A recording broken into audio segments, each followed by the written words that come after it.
Assalamualaikum dan salam sejahtera diucapkan kepada pensyarah saya, Dr. Arnold dan rakan-rakan sekalian. Saya Muhammad Bakar Razik bin Rosdi bernombor metrik 75942 akan membentangkan tajuk saya berkenaan prestasi Parti Nasional pada PRN Sarawak 2021 dan PRU 15 2022. Apakah yang dimaksudkan dengan Parti Nasional dan apakah dimaksudkan dengan parti tempatan? Di sini saya telah membuat satu uh, perbezaan di antara parti tempatan dan parti nasional. Parti nasional merujuk kepada parti yang mempunyai cawangan di seluruh negara seperti Perikatan Nasional (PN), Pakatan Harapan (PH) dan sebagainya.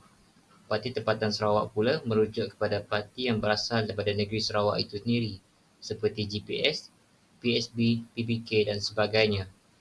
Pada dua pilihan raya yang lalu, berlaku persaingan di antara Parti Nasional dan Parti Tempatan dalam merebut 82 kerusi DUN bagi Pilihan Raya Negeri Sarawak 2021 dan 31 kerusi Parlimen pada PRU 15 2022.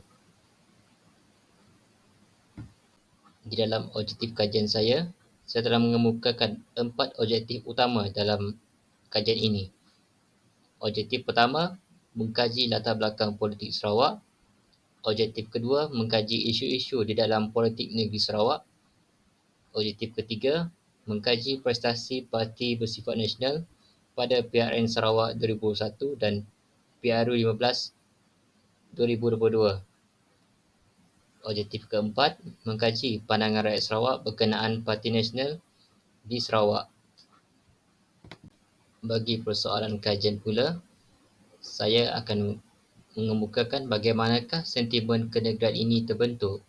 Adakah sentimen kenegaraan ini mempengaruhi penolakan terhadap parti-parti nasional daripada Semenanjung? Bagi permasalahan kajian ini dijalankan bagi mendapatkan prestasi Parti Nasional di Sarawak. Hal ini bagi mendapatkan pandangan mereka terhadap parti-parti ini patut diberi ruang untuk bertanding di Sarawak atau tidak. Dapatan kajian ini bergantung kepada sumber yang diperolehi. Penyelidik telah menggunakan kaedah sekunder iaitu buku, artikel dan data daripada Suruhanjaya Pilihan Raya Malaysia (SPR). Di dalam melakukan kajian ini, penyelidik telah menggunakan 4 contoh daripada penyelidik yang lalu. Contoh yang pertama adalah Pilihan Raya dan Pembangunan Politik Sarawak oleh Nizam Sulaiman dan Zaini Othman pada tahun 2009 yang memfokuskan kepada budaya politik setiap etnik di Sarawak. Contohnya, perpaduan Melayu Bumiputera Muslim, perpecahan politik Dayak dan pilihan raya politik Melanau. Isu lain yang dibincangkan di dalam kajian mereka adalah taktik berkempen, parameter pemilihan calon, Pakatan Pembangkang Sarawak, penglibatan wanita dan transformasi politik hasil persempadanan semula kawasan pilihan raya dalam PRN Sarawak 2006. Seterusnya, contoh kedua adalah The Rise of Political Ethnolism in the State of Sarawak Borneo oleh Awang Azman, Awang Pawi, Zulkarnain Abdul Rahman, Rosmadi bin Fauzi dan Sufian Mansur pada tahun 2016. Kajian ini memfokuskan tentang etnolism di dalam arena politik Sarawak. Di dalam kajian ini, penulis telah mengemukakan beberapa sebab yang menyebabkan etnolism berlaku di dalam arena politik Sarawak. Antaranya adalah tuntutan MA 63, penolakan parti dari Semenanjung di Sarawak, penghapusan perkataan lain-lain di dalam borang kerajaan untuk Bumiputera bukan Melayu di Sarawak dan autonomi Sarawak. Kajian lepas yang seterusnya, The Sarawak Chinese Voters and Their Support for the Democratic Action Party (DAP) oleh James Chin pada 2006. Kajian ini mengenai kecenderungan pengundi Cina Sarawak telah dijalankan oleh James Chin pada 2006 Di dalam artikel beliau menulis mengenai pembukaan cawangan DAP Sarawak pada era 60-an, isu-isu kaum Cina di Sarawak, persaingan DAP dan SUPP, dan rekod DAP dalam Pilihan Negeri Sarawak. Penulis telah memfokuskan penglibatan DAP di dalam arena politik Sarawak. Seterusnya adalah politik naungan dan partisipasi politik masyarakat Iban di Sarawak oleh Prof. Nelson Ilan Mirsad pada tahun 2008. Kajian ini menyatakan bahawa salah satu cara untuk mengekalkan kuasa di Sarawak adalah dengan memberi penaungan. Penaungan bermaksud memberi pelbagai jenis faedah seperti layanan yang istimewa kepada penyokong-penyokong dan perlindungan kepada yang lemah. Hal ini dilakukan bagi meraih undi dan sokongan di dalam pilihan raya dalam masyarakat Iban. Bagi metodologi kajian, penulis telah menggunakan dua kaedah kajian. Yang pertama adalah kaedah kuantitatif. Semasa penyelidikan, penulis telah menggunakan kaedah kuantitatif bagi mendapatkan pandangan rakyat Sarawak terhadap Parti Nasional.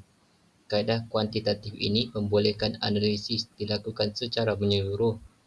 Penulis telah menggunakan borang soal sidik yang diedarkan melalui WhatsApp.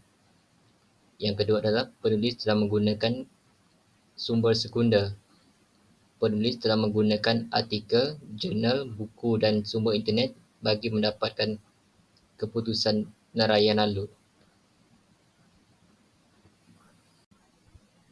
Bagi dapatan kajian pula, saya mempunyai 3 dapatan kajian. Yang pertama adalah daripada artikel, yang kedua adalah daripada keputusan pilihan raya, dan yang ketiga adalah daripada pandangan rakyat Sarawak sendiri. Okey, dalam pembentangan slide pertama saya akan membentangkan apakah isu-isu yang berlaku dalam politik Sarawak. Yang pertama adalah isu pembangunan. Bagi masyarakat Sarawak, isu-isu seperti GST 1MDB kurang dibicarakan, terutamanya masyarakat luar bandar khususnya.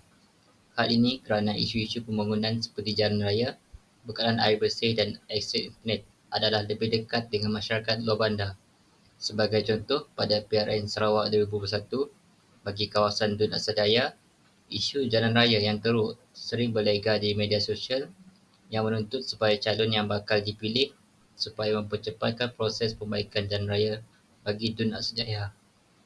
Parti pembangkang yang bertanding di Dun Asadaya juga dilihat hanya memainkan manifesto pembangunan setempat berbanding berkempen menyerang penyandang Dun Asadaya YB Abdul Karim Rahman Hamzah. Yang kedua adalah isu MA63.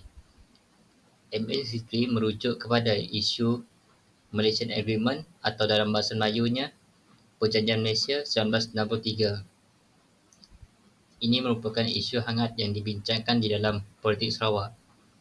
MA63 mula diperkatakan kembali sejak era Allahyarham Tan Sri Adan Satim menjadi Ketua Menteri Sarawak dahulu, di mana pada era beliau antara individu yang lantang menuntut MA63 ditunaikan oleh Kerajaan Persekutuan ketika itu hanya autonomi penuh kita ada sejak 16 September 1963 dan hari ini kita masih menuntut hak kita sebagai negeri, kata beliau. Mail R 2016. Berdasarkan jadual di atas, kita boleh lihat keputusan Pilihan Raya Negeri 2021 dan PRU 15 2022. Berdasarkan keputusan Pilihan Raya Negeri 2021, keputusan pilihan raya lebih berpihak kepada Parti Tempatan berbanding Parti Nasional, di mana Parti Tempatan berjaya mendapat 80 kerusi daripada 82 kerusi dipertandingkan, manakala Parti Nasional hanya memenangi 2 kerusi. Antara punca kemerosotan Parti Nasional ialah berlaku persaingan 3 hingga 5 penjuru di beberapa kawasan. Hal ini menyebabkan berlaku pecahan undi disebabkan persaingan sesama parti tempatan dan ianya memberi sedikit kesan kepada Parti Nasional yang bertanding di Sarawak. Bagi keputusan PRU 15 pula, prestasi Parti Nasional yang agak tenggelam ialah Parti PKR, di mana PKR hanya memenangi 1 daripada 16 kursi ditandingi. Berbanding PRU 14 dulu, PKR telah memenangi 4 kursi daripada 16 kursi ditandingi. Pada PRU 15, kita boleh lihat parti seperti DAP telah kehilangan 1 kursi iaitu di Sarikil, namun berjaya mengekalkan kursi-kursi yang lain yang dimenanginya semenjak pilihan raya yang lalu. PRU 15 juga kita dapat lihat pencabar baru iaitu Perikatan Nasional berjaya memenangi 1 kursi di Saratok, dan Parti Bangsa Malaysia PBM juga memenangi 1 kursi iaitu di Julau. Kedua-duanya dimenangi oleh bekas pemimpin PKR iaitu YB Datuk Ali Anak Biju yang mewakili PN di Saratok dan YB Larry Seng Wen Sien yang mewakili PBM di Julau. Hasil daripada pandangan responden yang saya terima adalah rata-rata pengundi di Sarawak masih lagi menyokong Parti Tempatan berbanding Parti Nasional. Hal ini berlaku kerana masih lagi berlaku sikap kurang menerima parti luar dari kalangan masyarakat Bumiputera sendiri.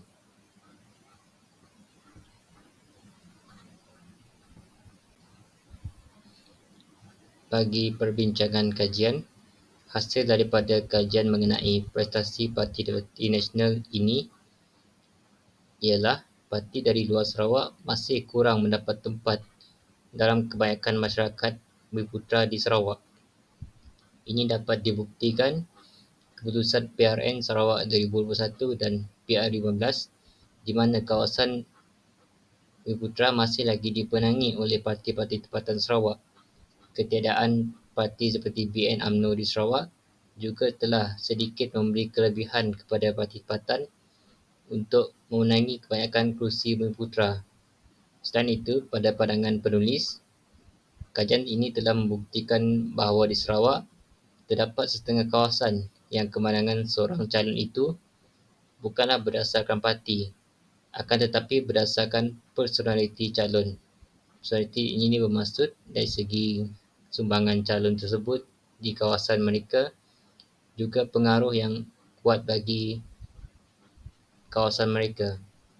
Sebagai contoh, kita boleh mengambil contoh di Saratok, YB Datuk Ali Biju masih lagi memenangi parlimen tersebut pada PRU 16. Walaupun beliau sudah bertukar parti ke Pakatan daripada Pakatan Harapan PKR ke Perikatan Nasional Bersatu, beliau masih lagi memenangi kawasan tersebut. Perkara sama juga berlaku di Julau apabila bekas pemimpin PKR Sarawak yang juga penyandang di kawasan tersebut berjaya memenangi parlimen tersebut pada PRU 15 walaupun mewakili parti baru iaitu Parti Bangsa Malaysia. Bagi pengundian berdasarkan etnik, apa yang saya nampak adalah masyarakat Melayu Melanau masih lagi memberikan sokongan yang kuat kepada PBB, manakala masyarakat Cina di 2 pilihan raya lepas, saya melihat PRN Sarawak 2021, kebanyakan masyarakat Cina memilih untuk mengundi parti tempatan, terutamanya SCPP. Namun situasi agak berbeza bagi PRU 15. Kebanyakan kawasan majoriti Cina masih lagi dimenangi oleh Parti Nasional iaitu DAP. Pada pandangan penulis, masyarakat Cina mengundi parti tempatan di peringkat DUN kerana keyakinan terhadap parti tempatan itu sendiri. Manakala di peringkat parlimen, mereka agak kurang yakin dengan parti tempatan mampu membawa suara mereka ke parlimen. Bagi masyarakat Dayak pula, pada pandangan penulis, kemenangan seorang calon itu adalah bergantung kepada sokongan etnik tersebut terhadap parti atau calon yang bertanding di kerusi majoriti Dayak. Baik, secara kesimpulannya, politik di Sarawak ini masih lagi berasaskan etnik dan politik personaliti. Rakyat Sarawak rata-ratanya masih lagi menjadikan parti tempatan sebagai pilihan semasa pilihan raya umum dan negeri yang lalu. Hal ini amat berbeza dengan politik di negeri jirannya yang agak terbuka dan politik di Semenanjung di mana berlaku persaingan sesama parti nasional, terutamanya parti-parti Melayu. Bagi pendapat penulis, Sarawak akan tetap menjadi penentu kepada pembentukan kerajaan persekutuan kerana persaingan geopolitik Semenanjung yang kadang-kala menyukarkan pembentukan kerajaan di peringkat pusat selepas pilihan raya atau berlaku penarikan sokongan terhadap ketua kerajaan. Sekian, terima kasih. Assalamualaikum.